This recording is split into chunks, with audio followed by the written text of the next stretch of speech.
Morning all, tcDetects out again. We're on my newest permission. I'm going to hit this footpath behind me, see how we get on. Apologies for any road noise, but I have a motorway on that side of me, so hopefully the microphone will help a little bit, or the microphone cover will help a little bit. Let's see how we get on. So the footpath runs diagonally across this field. According to the old maps, been here at least 150 years as a footpath through this field, so see what we'll find. I'm not sure how much detritus we will get from when the motorway was built, but you never know. So give it a whirl. First signal, little scratchy, little deep.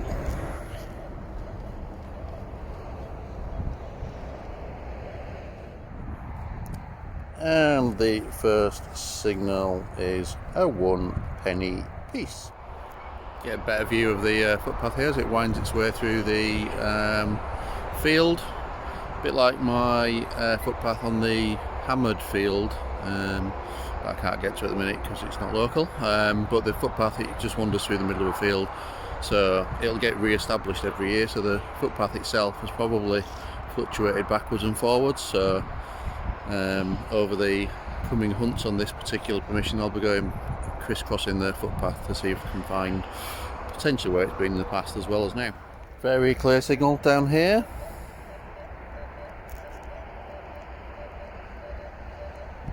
Right on the side of the footpath. Let's see what this one is. And it's one of those sort of perforated things you get every now and again. It's a bit of a watering can or something like that, but clearly relates to farming practices and not that old. There you go, decent signal there. Next up, first button of the day. I didn't even need to dig it, you could just see it poking out after the detector went off. No real pattern, some age to it by the look of it. Encouraging. Crack on, see what else I find. Just flicked this clod out. So in there, only a couple of inches down maximum, is the target. Let's find out what it is. And that target is this round thing.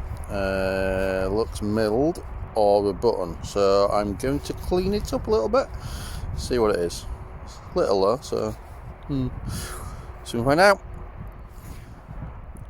Well, it would appear to be a coin, but my squirter ball's just run out, so I can't clean it much better, and I'm not willing to just scrape away at it, so we'll double check it when we get in, but I think that is a relatively modern coin.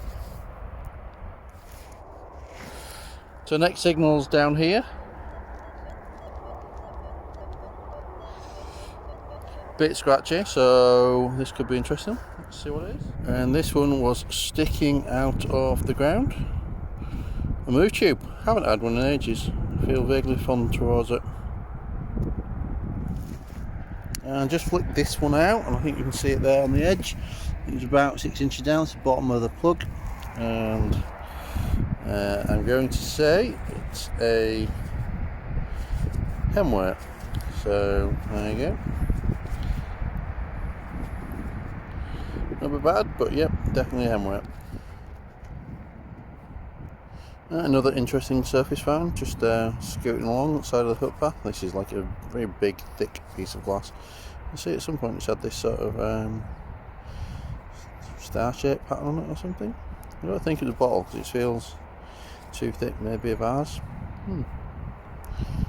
There we go. And next up is an intact buckle. Doesn't look that old though. And just flicked this one out. Very good signal now, but I have a feeling it might be trash. Let's find out. And I was wrong, not trash. A second hemweight of the day.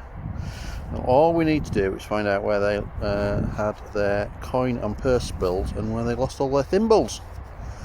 Crack on. And had to find one eventually. First 4-hole button of the day. And next up is another 4-hole button. Slightly older, but 4-holer nonetheless. How's this for a double surface find? 4-hole button and a buckle, still with cloth on it. I think somebody's lost some trousers or overalls or something. And then I look to the side and another surface find of what looks like another 4-hole button. So I assume somebody has actually lost some clothing here at some point. And next up is, looks like a bag seal. Certainly that on the hem, we're starting to see some of the history of the sort of working of the field coming through. And next up is another buckle. It's the third buckle of the day. Having a sort of a closed fastening type of day. Hem weights, buckled, buttons. No real edge to it. Now this surface find is interesting. We have an oyster shell. Now, when I first got this permission, the farmer told me there was a Roman settlement and road about a quarter of a mile away. So I wonder if this is evidence of that Roman presence. Very interesting. Literally 6 inches away from the oyster shell. It's this little decorative piece. I assume it's been affixed to something at some point, but I've no idea what. Nice though. And definitely a buckle sort of day. Yet another one. Thin one, but a little bit of age, maybe 1950s. And next up is another buckle, D buckle this time. Again, not massively old, a little bit of age to it, but not a lot. What's that, 6 buckles or something like that now?